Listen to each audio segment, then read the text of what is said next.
Olá pessoal, a paz do Senhor Jesus, tudo bem meus irmãos? Mais uma vez nós estamos aqui para glorificar o nome do Senhor, né? Porque mais uma vez a misericórdia do Senhor, as misericórdias do Senhor se renovou em nossas vidas. Sabemos, irmãos, que estamos em dias trabalhosos, em dias difíceis, em que as lutas elas se intensificam a cada dia. Falo de lutas espirituais, né? E se a gente não estiver firme, a gente não aguenta. É uma pressão muito grande. Mas nós temos o Senhor Jesus ao nosso lado o tempo todo, porque Ele diz que Ele estaria conosco todos os dias, até a consumação do século. Então Ele está. Ele está conosco, nos fortalecendo, para que a gente não caia, né? Segurando em nossas mãos. E por isso nós somos gratos a Ele. Cada amanhecer, por cada oportunidade que o Senhor tem nos dado, né? Pai querido, nós queremos te agradecer, Senhor, por tudo que o Senhor tem feito em nossas vidas, por mais uma oportunidade de nos reunirmos aqui no Teu nome, Senhor. Não porque somos bons, é porque o Senhor é bom em todo tempo. Sou misericordioso, mesmo nós sendo falhos, o Senhor continua sendo fiel. Oh Jesus, graças te dou, Pai, pela minha vida, pela vida de todos, Pai. Peço ao amado Espírito Santo que venha falar conosco aquilo que nós precisamos, Pai, neste momento, no nome de Jesus, meu Deus. Amém. Meus irmãos, continue compartilhando a palavra do Senhor, continue mandando para outras pessoas, continue firme, não deixe de enviar a mensagem, tá? Que Deus abençoe a vida de cada um, em nome de Jesus. Meus irmãos, eu gostaria de compartilhar uma palavra aqui que está no livro, no Evangelho de Mateus, no capítulo 9 e do verso 9 também em diante, Mateus 9:9, que diz como título a vocação de Mateus, e diz: E Jesus passando adiante dali, viu assentado na alfândega um homem chamado Mateus, e disse-lhe: Segue-me. E ele, levantando-se, o seguiu.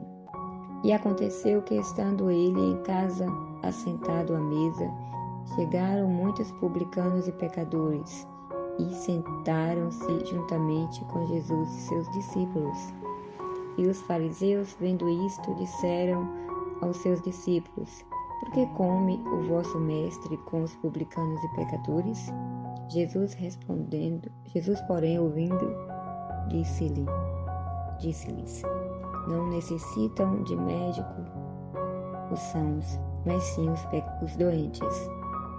Ide, porém, e aprendei o que significa misericórdia.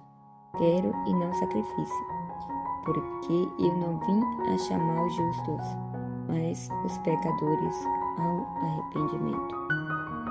Essa palavra aqui é muito clara, o Senhor falando sobre o arrependimento, porque aqui os pecadores, no caso os publicanos, os publicanos vendo o Senhor assentado à mesa e o rebanho de pecadores, né, ali do lado dele,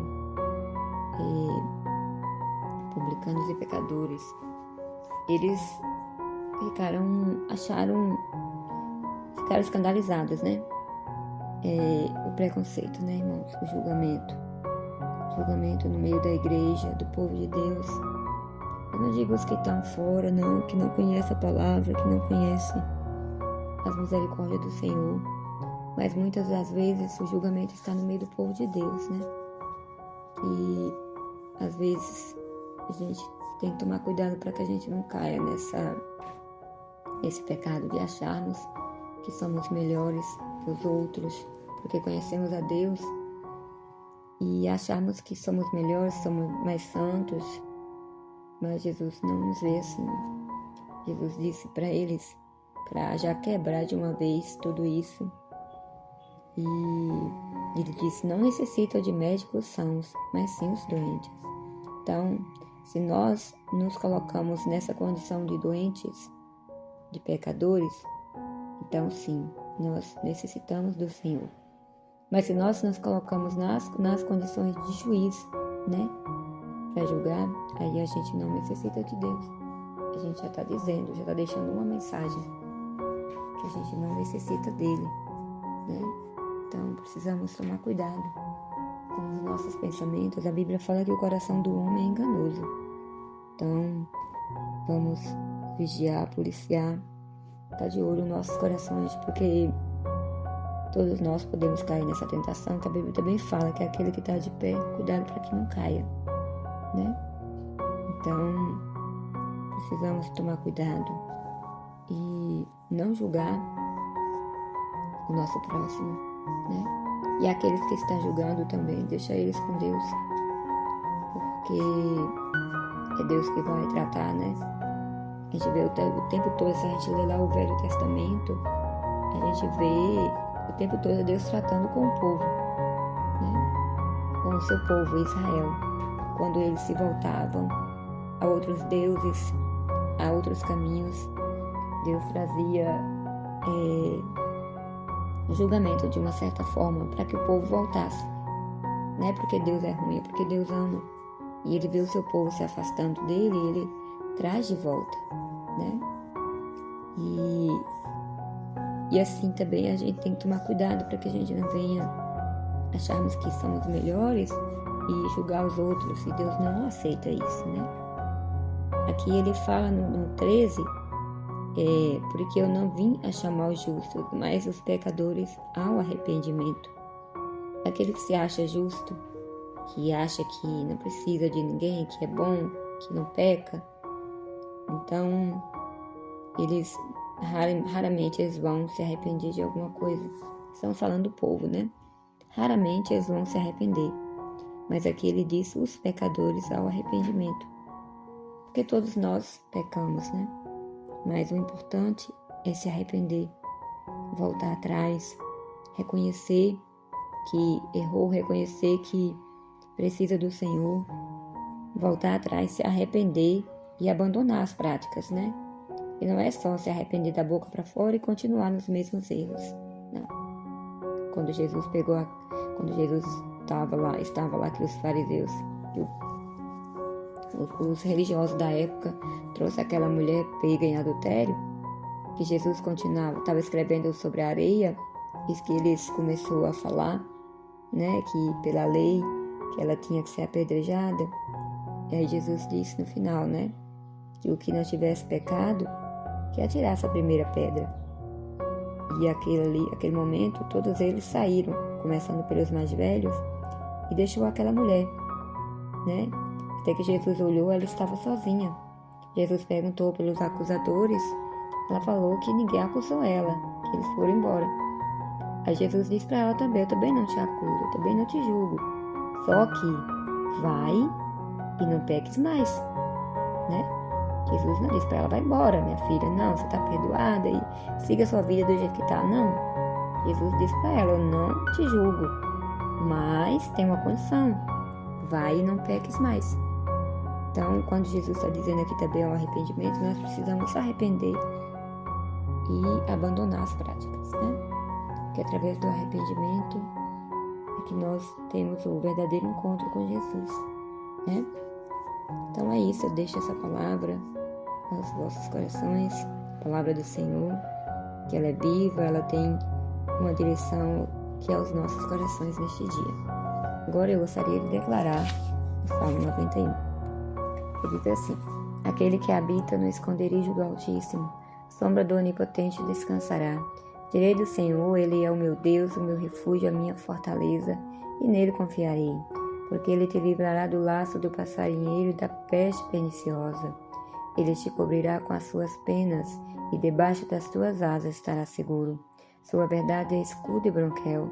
Não temerás espanto noturno, nem seta que voe de dia, nem peste que ande na escuridão, nem mortandade que assole ao meio-dia. 1000 cairão ao teu lado e 10.000 à tua direita, mas tu não serás atingido. Somente com os teus olhos olharás e verás a recompensa dos ímpios. Porque tu, ó Senhor, és o meu refúgio, o Altíssimo é a tua habitação.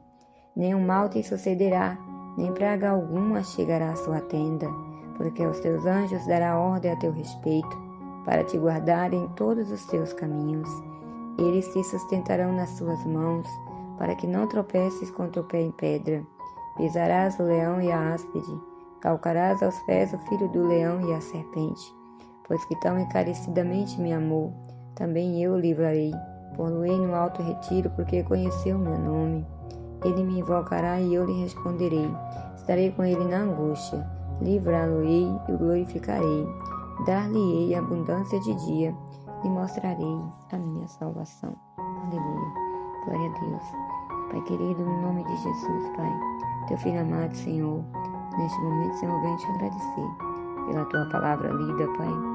Que essa palavra possa chegar, Pai, aos corações que necessitam ouvir, Pai. Que a cada dia nós possamos nos arrepender dos nossos pecados, das nossas falhas, Pai, e entregar tudo a Ti, Pai. Tudo aquilo que nós não podemos, entregamos a Ti, Senhor, porque o Senhor é especialista em cuidar de casos impossíveis.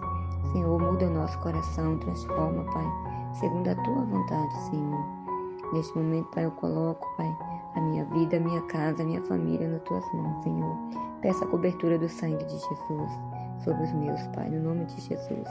Eu oro também pela vida dos meus irmãos, aqueles que estão aqui neste momento. Peço, Pai, a cobertura do sangue de Jesus sobre as vidas deles também, Pai. Aqueles que não estão, que vão entrar em outro momento, que o Senhor os protege também, Pai, os livra de todo mal. Senhor, intercedo pela vida do Teu povo, principalmente, Pai, por aqueles que não conseguem orar, não tem mais força nem para orar, Senhor. Pai, eu intercedo pela vida deles, Pai, aqueles que caíram, que estão desanimados, Pai. Eu intercedo também pela vida deles, Pai, no nome de Jesus. Pai, que o Senhor dê força ao Teu povo, que eles possam voltar para a Tua presença, Senhor. Aqueles que caminham, Pai, com pés, Pai, no abismo, Senhor. Pai, sustenta o Teu povo, livra de todo mal, Pai. Eu posso aqui orar e interceder, mas livrar do mal é só o Senhor, meu Deus. Pai, intercedo também pelas nossas crianças, Senhor, para que o Senhor os livre, os protege de todo mal, para que o Senhor dê o escape a cada um, Pai, no nome de Jesus. Pai, eu oro também pelos demais países, Pai, não só pelo Brasil, mas pelos demais países, Pai, para aqueles países que está acontecendo guerras, Pai, que mais vidas, Pai, estão às vezes sendo perdidas, Pai, mas só o Senhor que pode, Pai, proteger, livrar de todo mal. Livra teu povo de todo mal, Pai, traz a paz em Israel, a paz nos demais países também, Pai, para a honra, para a glória do teu nome, Senhor. Eu oro também pelos missionários, Pai, que estão espalhados nos quatro cantos deste mundo, Senhor. Protege o teu povo, dê força, dê sabedoria, dê discernimento, traga a eles a cura, a libertação, livra eles de todo mal, Pai, para a honra, para a glória do teu nome, Jesus. Que neste momento eu oro, Pai, e te agradeço, Pai, em nome do Deus Pai, do Deus Filho, do Deus Espírito Santo, meu Deus. Amém.